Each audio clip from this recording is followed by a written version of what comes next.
You've heard the names together for years, a story that seems to resurface over and over. But now, with a massive release of court-ordered files, the connection between Donald Trump and Jeffrey Epstein, well, it's moved beyond just rumor and speculation. We now have a paper trail, and today we're going to follow it.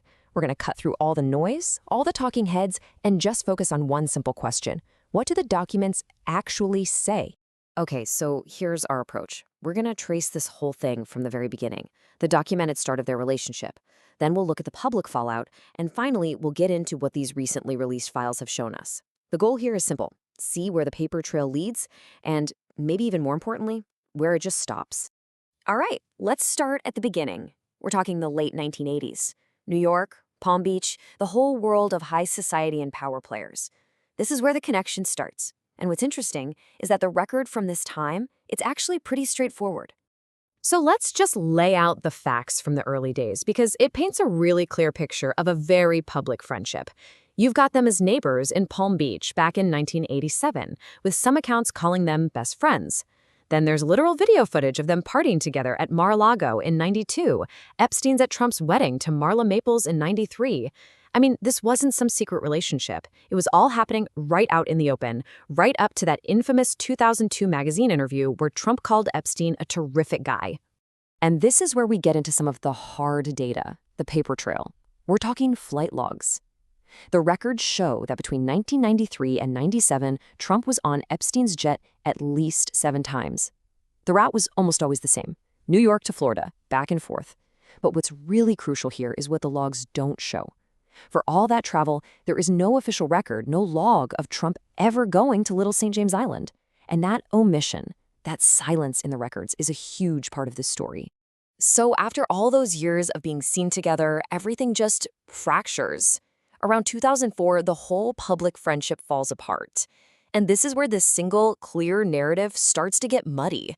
The paper trail becomes more complicated, and suddenly you have 2 very different stories about why they split. So what was the breaking point? Well, according to the documents, the catalyst wasn't what you might expect. It was business. In 2004, they both went after this massive mansion in Palm Beach, the Maison de l'Amitié. It turned into a serious bidding war, and in the end, Trump outbid Epstein. The records show that almost immediately after this business deal went sour for Epstein, their public friendship just ended. And right after that, Epstein gets banned from Mar-a-Lago. But why? This is where the stories really start to clash.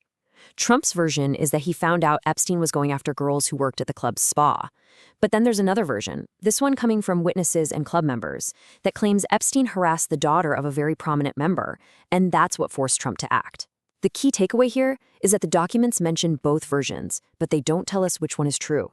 Fast forward just a few years to 2007, Florida police are now building their first investigation into Epstein. And Trump's public tune? It has completely changed.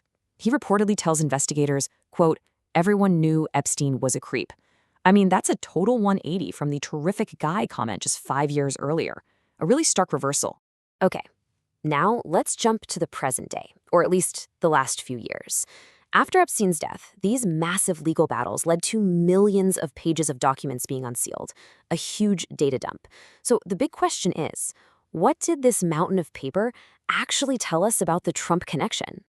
Well, the new files definitely added some complicated layers. For starters, you have the Wolf tapes, where Epstein himself is recorded claiming he was Trump's closest friend. Of course, Trump's camp completely denies this.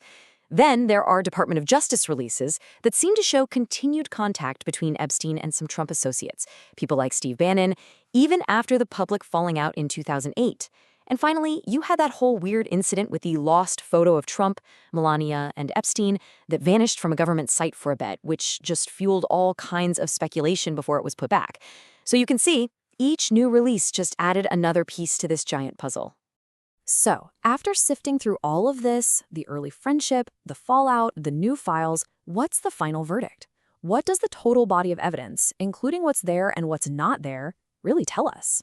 First, let's talk about scale. We are talking about over 3 million pages of documents from the Department of Justice alone. It's just a staggering amount of information. And yes, inside that mountain of paper, Trump's name does come up hundreds of times. But, and this is a huge but, context is everything. Most of these mentions are things like address books, old news clippings, or just witnesses mentioning his name in passing. And that brings us to what is probably the most crucial takeaway from this entire document review. Despite the hundreds of mentions, and despite their documented friendship, when you go through all 3 million pages, there is no direct evidence in these released files that links Donald Trump to any of Epstein's sex crimes. That is the finding from the documents themselves. So what we're left with is this fundamental contradiction. You have Epstein, on tape, claiming they were inseparable, that he was Trump's closest friend. And then you have Trump's story, which he's stuck to since 2004, that they were just social acquaintances who had a big falling out over a business deal. And what's wild is that the paper trail actually confirms elements of both stories. The friendship was real, and so was the fallout, but it can't reconcile these two completely different narratives. And that really brings us to the end of the paper trail, for now. Because even though millions of pages are now public, this story is nowhere near finished. The documents are covered in redactions, just blacked out lines that leave these huge gaps, these silences in the official record.